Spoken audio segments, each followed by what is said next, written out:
Hello. Hello, Goyam. No, just kidding. Howdy, everyone. Howdy, Anon.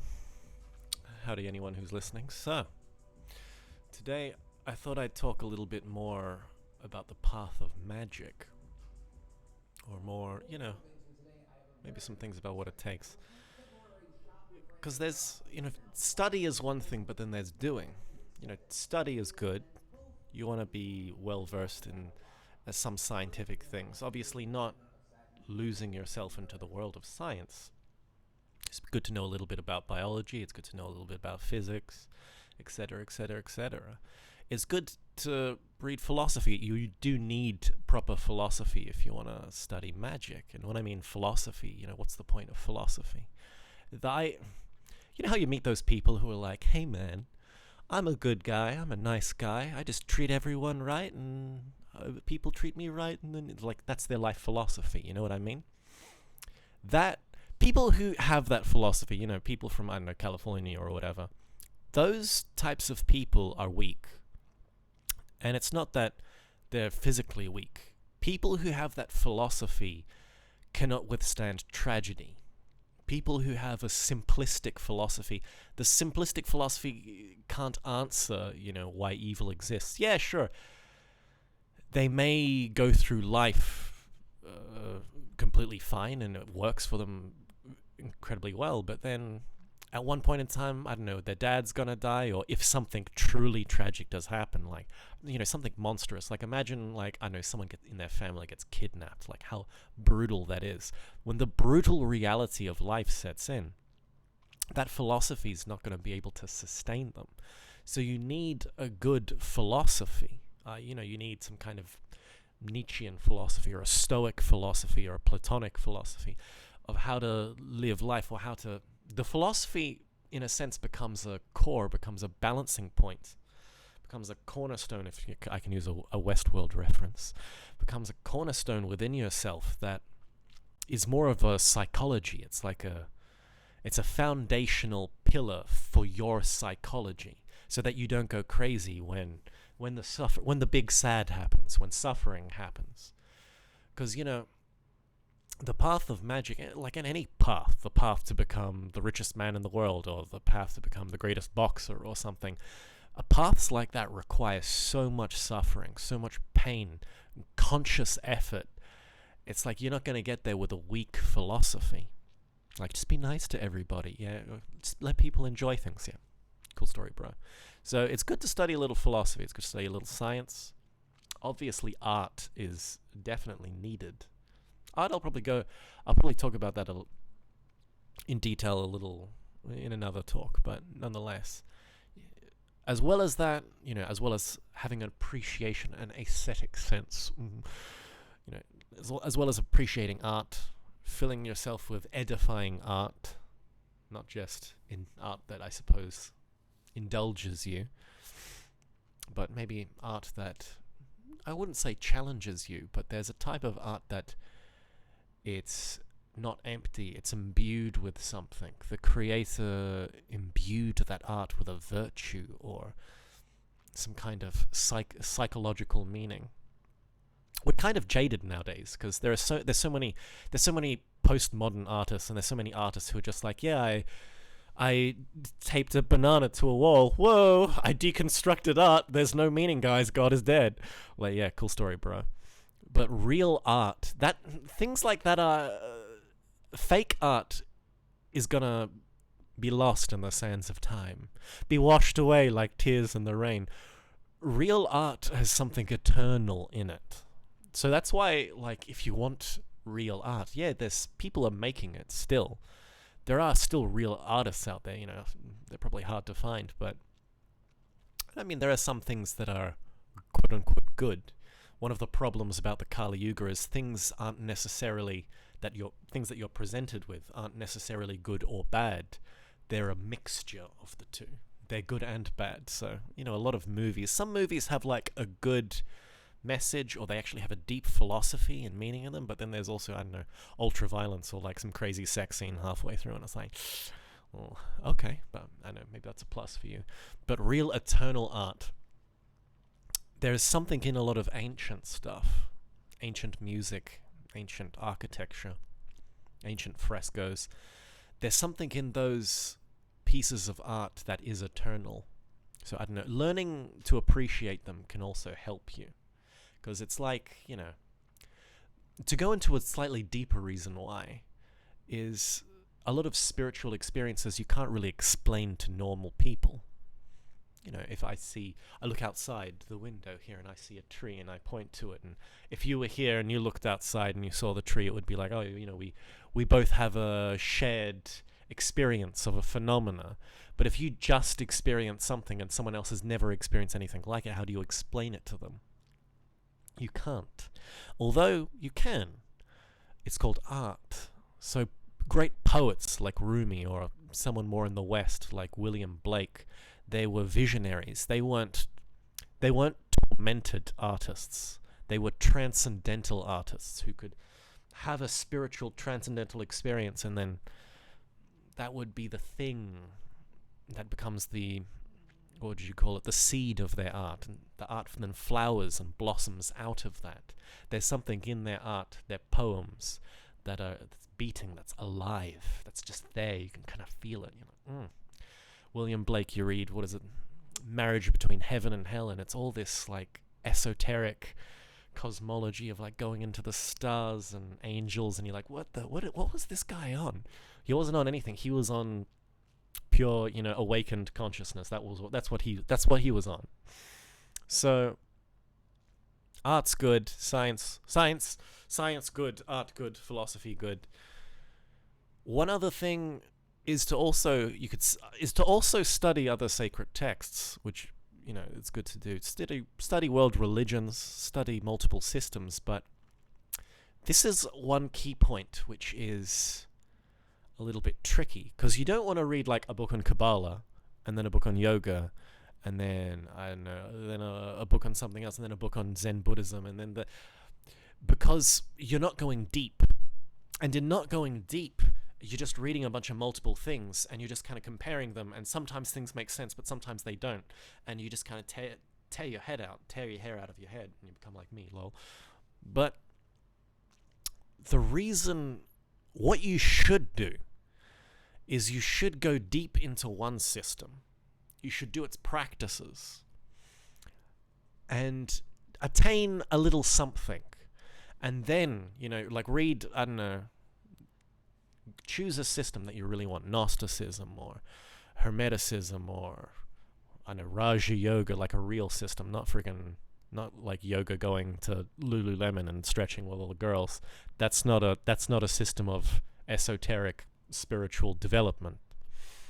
Choose your system, stick with it. Maybe it's Kabbalah. Read the foundational documents, read some Hermetic stuff, blah blah blah, or some Hermetic Kabbalah stuff, etc., etc. Then once you have this competency, you can then read a book on yoga, and then when you go back to your literature, you kind of see certain links, and then you read some Sufism, and you go, wait a second, some of that Sufi stuff actually matches up with what I'm learning. Or if you're Gnostic, you read it like a bunch of Gnostic texts, and then you read a book on alchemy, and you're like, wait a minute. It's just, that's when things start to make sense. You actually need to go get a little depth, because the idea is there can be many things, but they all have this shared root. There's a perennial ground where all of these things come from. So if you go a little deeper, you can actually connect them easier. Whereas if you just stay on the top as someone like a scholar reading literature, doesn't always work. And scholars are good in one way, because they obviously are the people who help translate the texts out of long dead languages for people like us. But in another way, their opinions don't matter, because they just argue with each other and they're only ever surface level. That's being said, there are real scholars. There are some scholars that also practice or have a certain affinity. And so these people then are a real big help. But nonetheless, it's good to have a foundation like that in magic or an initiation or whatever you want to call this path. But one of the things, when you study a lot of systems, you'll see universally all over the world, East and West, the two practices that are almost universal, that they always get you to start off doing, is these two practices are pretty much universal. There's either, it'll be one or the other or both. They'll either teach you a breathing exercise or they'll teach you an awareness exercise. So the breathing exercises are somewhat obvious. Breathing, breath work, breath control, it has an energetic appeal about it. Someone who you could say in the West who really activated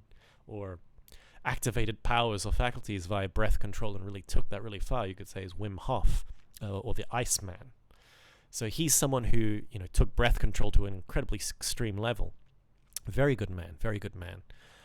But there's this other side of it. There's this awareness exercise of it. And the awareness is also important. Sometimes there's schools where they just teach you an observation exercise during the day. So you go around the day trying to observe, trying to do it in the third person, or trying to cultivate a sense of clarity throughout your day. Because, if you can awaken in this world, you also awaken in the other world. So by, your consciousness, there are different parts of yourself in other dimensions, but your consciousness is something that stays all through the dimensions. It's just the problem is that it's asleep in the other dimensions. And technically it's asleep here as well. We only dream that we are awake. But nonetheless, there's this idea of sharpening your daily clarity, trying to awaken your consciousness. Kind of like that Eckhart Tolle, or being in the moment. That's where all those practices come from. But the serious ones are the meditation ones, the more concentration exercises. And concentration is important because concentration is almost a faculty in and of itself, like clairaudience, the occult ear, or spiritual touch, or clairvoyance, or whatever, or throwing fireballs or shooting lightning, whatever. Concentration is a real faculty. Concentration on a point, the ability to focus all of the rays of the mind onto a single point, onto the most amount of your mind onto the smallest amount of space. I'll say it again, to place the most amount of your mind into, or the most amount of attention onto the smallest amount of space. That is something that's universal. Like, if you can gain that, if you can develop that to a high degree, you're pretty much set for any system. Like, you can go into a breathing system, you can go into a Kabbalah or a yoga or a mystical Christian, an alchemical, whoopsie doodle. You can go into any system whatsoever. It's easy peasy. Well, easy peasy. Once you get it, it's easy peasy. Trying and struggling and failing and all of that kind of stuff. That's just getting there. That's a path all in and of itself. But it's important to get there.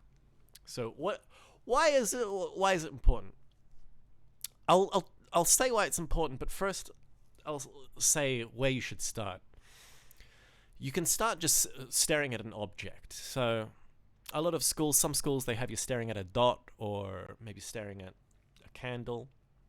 There's some, or are they more Hermetic kind of schools, or Rosicrucian schools? They get you to stare or place your attention onto a color. So you'll get something. You can go to I know what you have in your country, like an office kind of shop, and you can get some colored paper. And usually it's the color yellow. The color yellow has a connection with the mental world, which is one of the dimensional worlds in the Theosophical Septenary. Anyway, so it has a relationship with mentality. So you stare at the color yellow or something. But one of the best ones, one of the most universal ones, is just a candle practice. And a candle's good. Candle's a fire. It's something that moves. It's something that's almost alive. There are other ones. Some people have you, there's schools where they do an attention exercise and they make you stare at a plant. And the working with the plant is connected. Developing concentration is then connected with this plant. So, you get a plant. They usually give you a seed. and you're told to plant it in a pot, and you just meditate while looking at this pot every single day, and you're supposed to do it for like a year, and so eventually this plant grows, it sprouts, but you're setting aside like an hour or half an hour a day to stare at it, and so through the day you see all the different stages of this plant's growth, and like all of the branches come out, and the idea is seeing all the intermittent stages kind of creates a sort of a map or something, and you gain the ability, or you gain an understanding of life force, and then with that you can then, if you understand how life force moves externally in a plant, then you can understand how that would then help with an understanding of moving life force within yourself. So there's this manipulation of energies that comes into that. But staring at a candle is good. Sorry, how did I get sidetracked? Talking about life. Yeah, the flame is alive. So you want to stare at a candle. And the aim for the, obviously start with just 5 minutes, get to 10 minutes, keep it there for a while. Getting to 15 minutes is good. 15 minutes, solid practice. In The Secret of the Golden Flower, which is a Taoist book from the Taoist alchemical schools, the Holy Grail is like you get to 2 45-minute practices a day, so that's an hour and a half. So that's all you need. But they say if you can get to 15 minutes a day and just hold that for the rest of your life, that's decent. For them, they give that their mark of approval. So get to 15 minutes. But just start with 5. Just start with 5. Franz Barden, in Initiation into Hermetics, when he gives his meditations, he always says, just start with 5 minutes. Just start with 5 minutes. Or if you have a bunch of meditations, just do each one for 5 minutes. You don't need to knock yourself out and be like, I'm gonna learn to concentrate. I'm gonna sit there for 6 hours, and then you sit there for 20 minutes and you get bored and then you leave and you never do it again. What you want is continuity of practice, so something crystallizes within you over time. Something becomes permanent. So you're staring at a candle. What happens when you stare at a candle? You have your attention on the flame. You begin to observe it moving. You see it move. Maybe you appreciate the heat. Maybe you begin to focus on your breath. A split may happen. Like there's the candle and then there's you, and you kind of notice your internal body sensations. Oh my God. Or maybe you hear things. The sense, the noise, maybe an ambulance drives by your house or your room while you're looking at your candle. All of these things, all of these external impressions tear you away from the candle. So what happens? You're looking at a candle and then ambulance drives by and you go, ambulance, what is it, the siren, and then you think siren, it's kind of like a fire truck siren, and then you think back to that fire truck toy you had as a kid and you're like, oh, those were good days. Whatever happened to that? And then you remember how your brother took it once and broke it, and you're like, son of a bitch. And then you're just thinking, and then you go into this long thing about how school is harsh, and then you're thinking about how you woke up every day and watched anime on TV or some crap, and then you're just thinking about anime, and you're like, wait a second, I was supposed to be meditating. That is meditation. This is meditation. It's you're focused on a point, and then you go, wait a second. And you bring yourself back to it.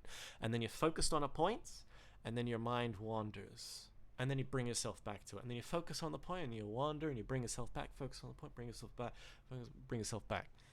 This is meditation. This is meditation in the early days. What you're doing is you can think about it like your mind is like a precious piece of fabric that has fallen onto a rose bush, like with thorns.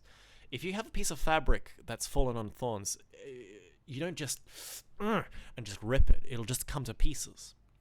If you want to take that fabric off the thorns and maintain its integrity, you got to just take it bit by bit, just thorn by thorn. Just whenever you wander, just bring it back. Just thorn by thorn. Just whenever you get wander, you bring it back. Just every time you pull your attention back from a distraction, that's you removing the fabric from the thorns. And eventually, it's like your attention builds up. It's almost like you're building up energy. This awareness exercise is like a dual energetic exercise.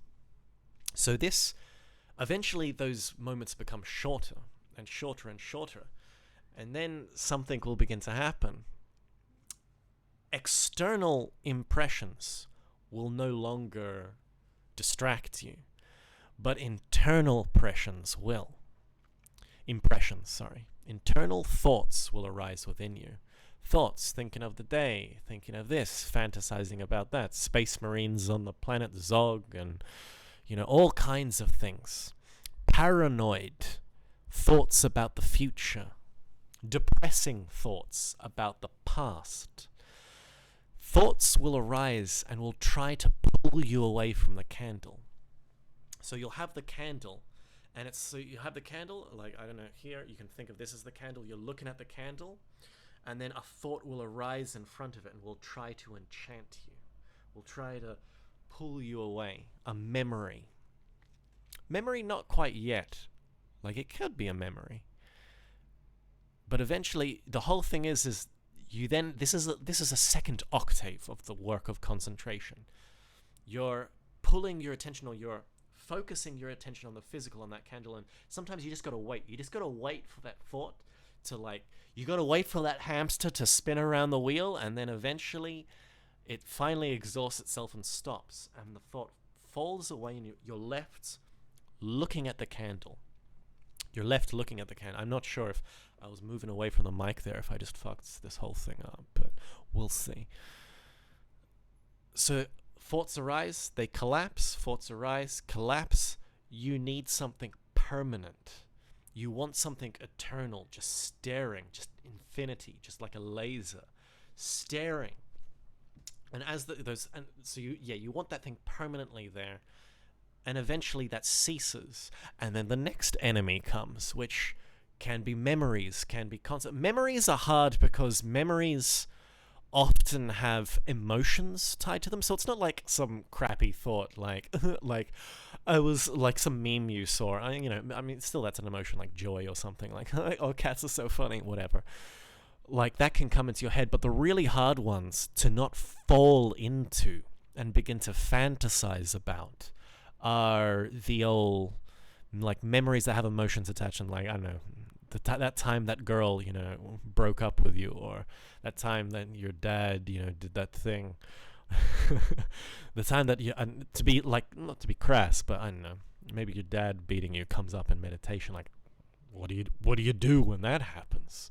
You have to realize that thing, it happened, but what it is now is an illusion. What it is now is an entity that is within you, that is trying to own you. It's trying to devour your energy, your attention. It wants it. Look at it. Look at this thing that happened to you. And so you can't be stuck with that he said, she said. You can't be a slave to memory. Memory needs to die within you. You need to die to memory, because you are this now. That's, once again, this is like almost a source of where all the living in the moment stuff comes from.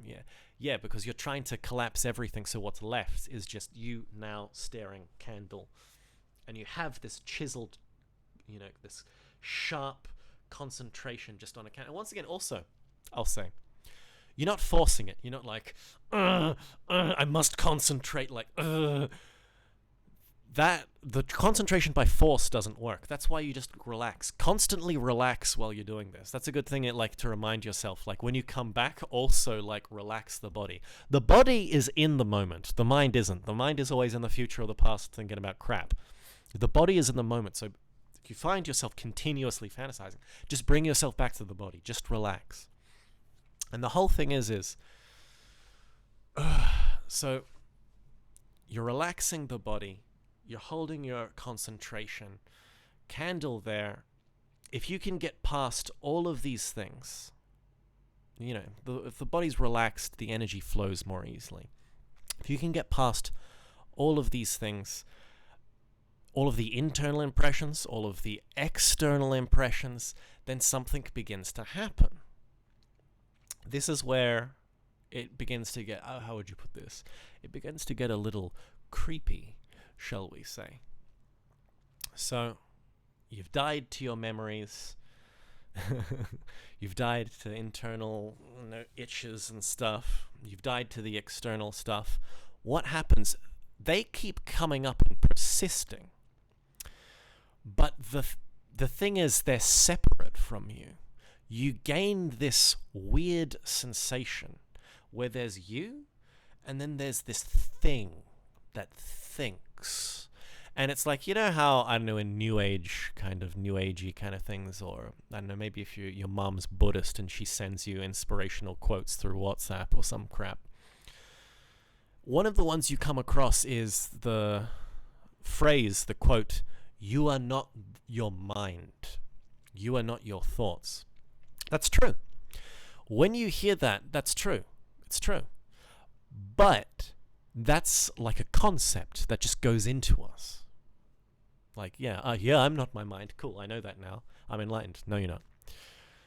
The thing is, when you do this enough, you get to a certain point where that actually happens. And it's not that you know it, you feel it happen.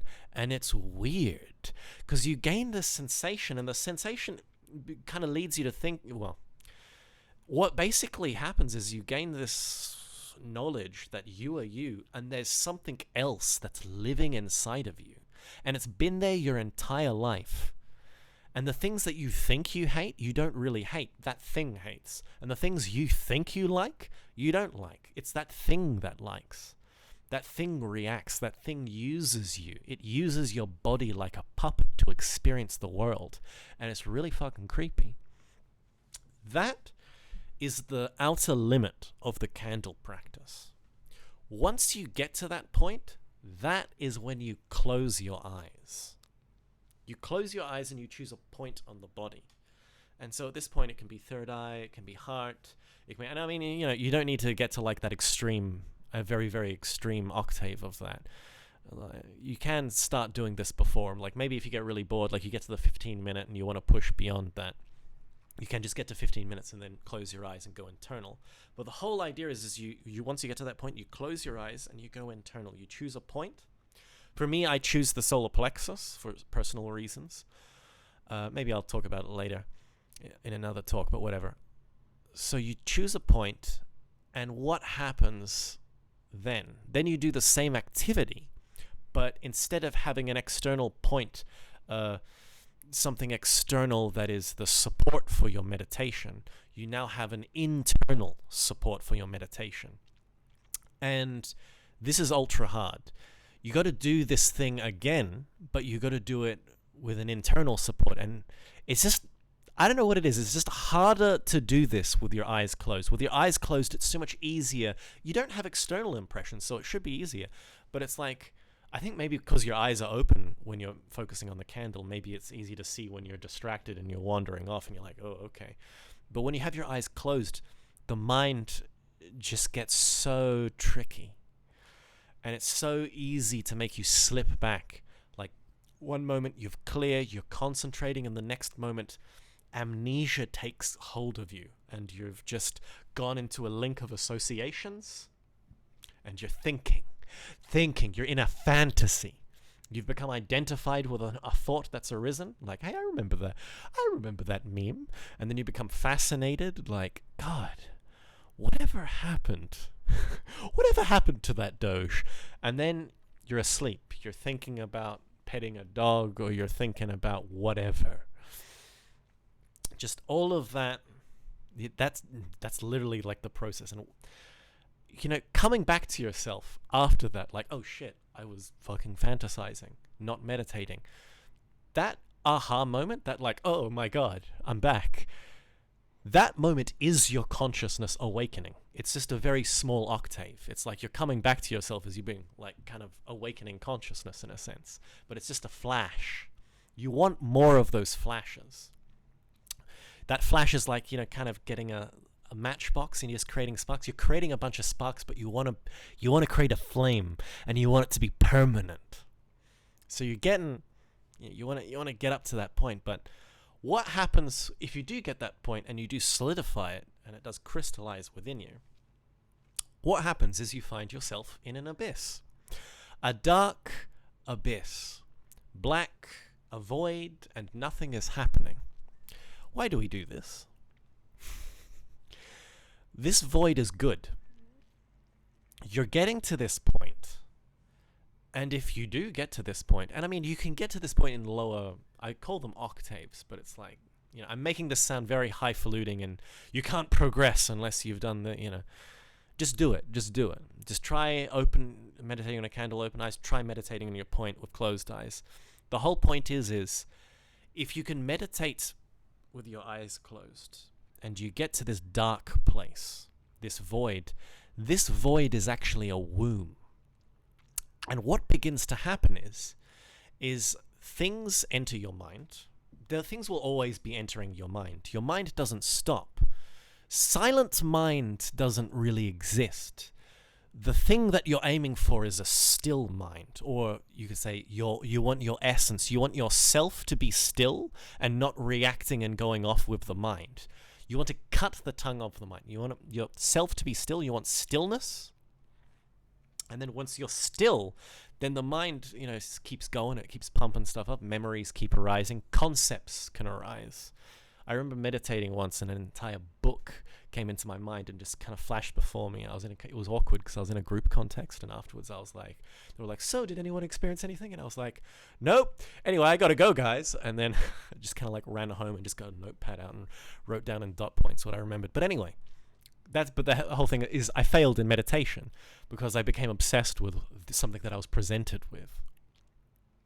The whole point is eventually something enters you, although maybe I didn't fail, so to speak. The whole point is something eventually enters your mind that isn't from you. So this is where we talk about the mind a little bit. The mind, and anyone who's read the Kabbalion has probably heard this. The mind is two things. One, it is a projector, and two, it is a receiver. The mind projects. It projects fantasies, it projects paranoias, fears, doubts, prideful, vain images. The whole kit and caboodle is what the mind projects. It constantly projects things. And that's why we don't know that it's a receiver, because we never receive things, because it's always projecting. Or if we do receive things, it's wedged between two fantasies and we don't even realize that we receive something, but we think it's a fantasy. So the whole point is you stop the mind from projecting and something enters into you. You start gaining an impression. And if it's not an impression that came from sight or sound or taste or whatever, where did it come from? You start to gain impressions internally in meditation, whether they just be lights or symbols or shapes, or maybe you do get a vision of something. But this is the threshold of magic.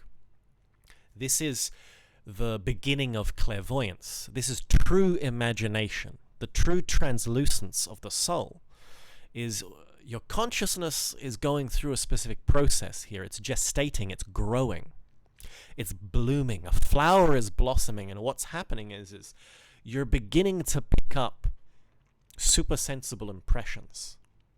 Whether they be just lights beginning with those symbols, it doesn't matter. It's a type of language. There's something from the ultra world that's emanating and speaking to you. Whether it's your own inner god or it's some being, whatever. Or something, you're just seeing kind of astral impressions. Just things come into your mind. A really good description of this process is, there's a book called The Candle... Sorry, I just headbutted my mic. There's a book called The Candle Vision by something like George Wallace. The book The Candle Vision was a required reading in, I think, Dion Fortune's Rosicrucian School. But you get that book, it's good. It's because he's George Wallace. I fucking hope that's his name. George Wallace. I'm just going to pretend that's his name. It's written by A.E. because his writer name was A.E. He has this whole thing, like during meditation, a voice spoke to him and said the word Aeon, and he didn't know it was a word. And then when he was like reading some Carl Jung or something, he saw Aeon, and he was like, "Oh my god!" And so then he just marks all of his occult writings with A.E. But the guy's name is George Wallace. In The Candle Vision, he's a poet. He was an Irish poet. And the reason why his book is good is because he talks about this principle. He talks about sitting down and concentrating and achieving clairvoyant visions. And because he's a poet, he has a very poetic and artistical, I don't think that's a word. He has a very profound way of describing this process. So go read that book. It's a good tip.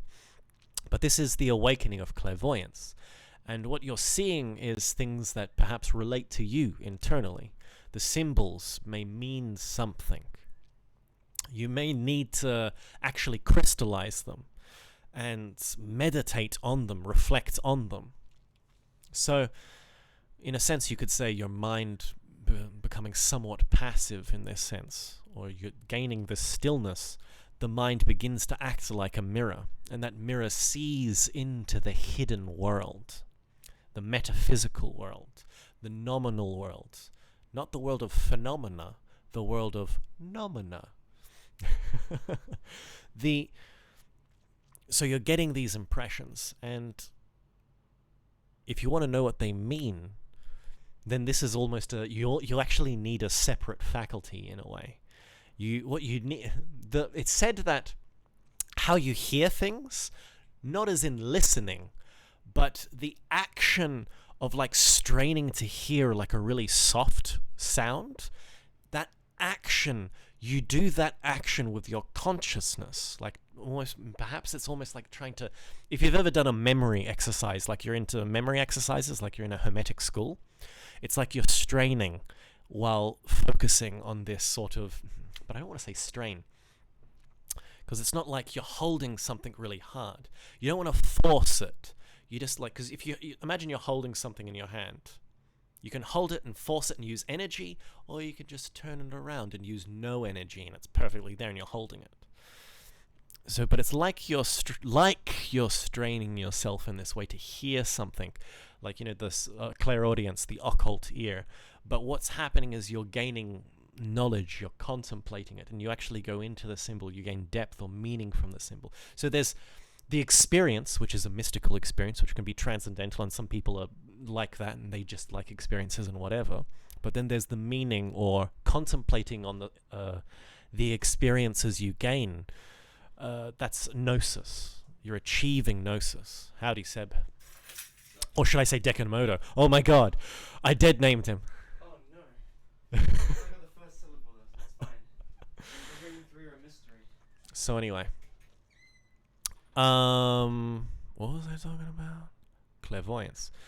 So anyway, I'm saying this clairvoyant thing, and it's like, clairvoyance, isn't that when, you know, you look at someone and you see their auras? Yeah, that's clairvoyance. But this is actually a very high level of clairvoyance. This is the beginning of clairvoyance.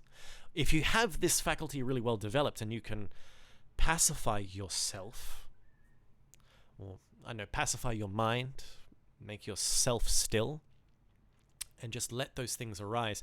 You can even go into certain crowded places, like meditate in the middle of a mall that has lots of sounds, like increase the external impressions so that you're kind of, you know, grinding against something creates sparks, and sparks are fire, and fire can be used as a tool to really melt. You know, if you have tin and you have copper in a vessel, that's not very useful, but if you have a fire, you can melt them and fuse them together, and that creates bronze, and bronze is a more useful metal that can be used to create tools to do things with.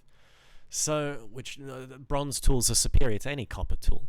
So it's like grinding against things, like being in noisy places, can then help certain things develop. But the idea is if you can get, you know, those images, or if you can get the certain experience, if you can get the imaginational, the receptive faculty activating just generally within yourself, you can then do things. You can then look at an item, or look at a book, or look at something, and you can just focus on it. You can focus on it and meditate on it. And the images and the symbols that arise in the meditation while concentrating on something actually relate to that thing. So then you can look at someone like from across the room and you can concentrate on them. And the images that appear within you actually relate to their state, their internal state, or them, not you. And eventually this extroverts. So this is the traditional, when we think of clairvoyance and auras and seeing things and magic, that's actually a very, very high state. In the beginning, what you're training is an imaginational faculty, and that's obtained via concentration. So you develop concentration. I recommend the candle practice. Get to just 15 minutes. You don't have to go that high. Getting to a certain point where at least you're staring at the candle for, somewhat, you can dominate the body and stare at it, but you're at least noticing internal impressions coming up, and you're seeing through them, the candle flame, and you're just watching and you're noticing them fall. At least to get that like separation before turning inwards and then meditating and trying to just hold on to that point, hold on to that sensation, that point within you. Maybe like, because if you stare at if you place your attention on an internal point, eventually sensations just naturally arise. Like in Taoists, they meditate below the navel, just below the belly button. Sometimes it's like 2 fingers below the belly button and slightly deeper within, like into the body. But it's like if you place your attention there long enough, eventually like energy builds up, because wherever your consciousness is, energy flows. So you get weird sensations, but those sensations you can then grasp, and then you can just use them as a support for meditation. And like the candle flame, it's something that moves and is almost alive within you, but you just focus on that, and then thoughts will come and bombard you, memories will come and bombard you, and just go beyond, continuously go beyond. You're chiseling something, you're creating something, you're sharpening this clarity, this concentration, until you get to that little void, and you stay in there, you gestate, you watch. You're like a watchman in a time of war. You're waiting for God. You're in this in-between state. If you know Patanjali's 8 limbs of yoga, you could say you're like in either pratyahara or you're in dharana. You're in this you're either in between those states, or you're solid in dharana, and you're waiting for something to arise. You're waiting for some experience to arise, and then you can grasp that and then use that as something to meditate on, to then gain gnosis on. And this is the beginning of clairvoyance, the beginning of awakening. Well, you can awaken that faculty. It's not a true awakening of consciousness, because there are people who can just gain faculties and still be assholes. But nonetheless, this is an important point in occult work. And this is something that everybody should aim to develop. And this is, in fact, the universal that you need, really, to be a proper occultist, to be a proper hermeticist or alchemist or Gnostic or Sufi or whatever you want to be, baby. You can choose. Whatever label you want to slap on yourself, you need this faculty. Maybe not clairvoyance, but at least concentration. Begin developing it. Because it's like one of those things. It's like, how do I know what path's right for me? Well, you don't. However, intuitionally, if you can follow your emotions, if your intuitional impulses, I shouldn't say emotions, you can, your path. But if you don't, at least train concentration, because it's a universal tool. And then that concentration will then help in other areas of work, other areas of occultism. Like once you have clairvoyance developed within you, or that receptive mind, you can then do things. You can work with angels, you can invoke entities, and then when you close your eyes, you see those entities. It's not just an energy that you feel that you're working with. You're not just a magician, you're a clairvoyant magician. You're not just an initiate, you're an adept, whatever you want. Anyway, I kind of rambled really poorly there, but anyway, hopefully you understood my insane demented ramblings on concentration and the importance it has on the path of magic. But if you liked it, leave a like and subscribe, guys, or whatever. Yeah. Thanks for listening. That's all I care about.